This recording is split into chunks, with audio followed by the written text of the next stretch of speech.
ইমান বিধ্বংসী জঙ্গি সংগঠন হিজবুত তাওহীদকে নিষিদ্ধ করার দাবিতে নোয়াখালীতে ঐতিহাসিক ইসলামী মহাসমাবেশ অনুষ্ঠিত।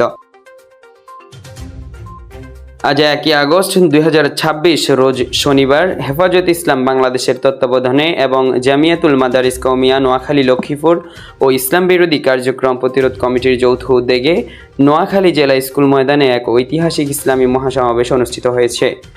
জামিয়াতুল মাদারিস কওমিয়া নোয়াখালী লক্ষ্মীপুরের সভাপতি মাওলানা সিদ্দিকুর রহমান ও হেফাজতে ইসলাম বাংলাদেশের নোয়াখালী জেলার আমির মাওলানা নিজামুদ্দিনের সভাপতিত্বে সমাবেশে প্রধান অতিথি হিসেবে উপস্থিত ছিলেন হেফাজতে ইসলাম বাংলাদেশের কেন্দ্রীয় আমির আল্লামা শাহ মুহিবুল্লাহ বাবু নগরী। সমাবেশ থেকে দেশের স্বাধীনতা, সার্বভৌমত্ব ও ধর্মীয় সম্প্রীতি রক্ষার্থে অবিলম্বে অনেকগুলো জোর দাবি জানানো হয়। ইমান বিধ্বংসী ও জঙ্গি কার্যক্রমের সাথে জড়িত হিজবুত তাওহীদকে অবিলম্বে সরকারিভাবে নিষিদ্ধ ঘোষণা করতে হবে। সংগঠনের প্রণীত বইপত্র, প্রকাশিত পত্রিকা, প্রচারপত্র এবং ওয়েবসাইটগুলো স্থায়ীভাবে বন্ধের দাবি জানায় নেতৃবৃন্দ। নিরপেক্ষ তদন্তের মাধ্যমে তাদের ব্যাংক অ্যাকাউন্ট জব্দ করা এবং নিরীহ মুসলমানদের বিরুদ্ধে দায়েরকৃত সকল মিথ্যা মামলা অবিলম্বে প্রত্যাহার করতে হবে বলেও দাবি জানান নেতারা। দাবি আদায়ের লক্ষ্যে আগামী দিনে দেশব্যাপী ওলামা ইকরাম ও তাওহীদি জনতার সমন্বয়ে বিভিন্ন কর্মসূচি পালন করা হবে। এর মধ্যে রয়েছে গণস্বাক্ষর কর্মসূচি, গণপ্রজাতন্ত্রী বাংলাদেশ সরকারের মাননীয় প্রধানমন্ত্রী বরাবর স্মারকলিপি পেশ, 31 ডিসেম্বর 2026 পর্যন্ত দেশব্যাপী সেমিনার, মাহফিল ও মতবিনিময় সভার মাধ্যমে হিজবুত তাওহীদের স্বরূপ উন্মোচন করা হবে। অনুষ্ঠানে দেশবরেণ্য ওলামা ইকরাম বক্তব্য পেশ করেন।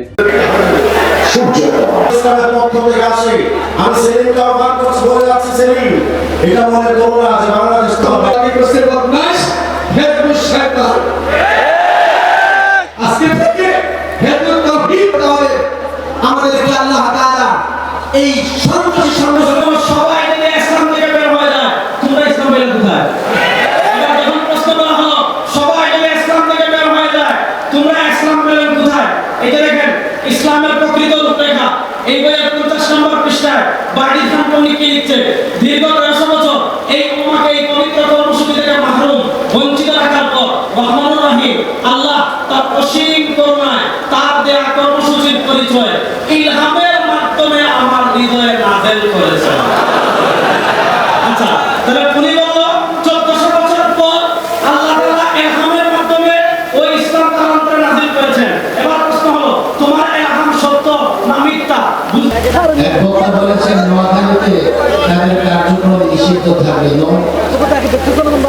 যেহেতু জনতার আদালতে হিজবুত তাওহীদ নিষিদ্ধ হয়েছে, আজ থেকে বাংলাদেশের কোথাও হিজবুত তাওহীদের কার্য।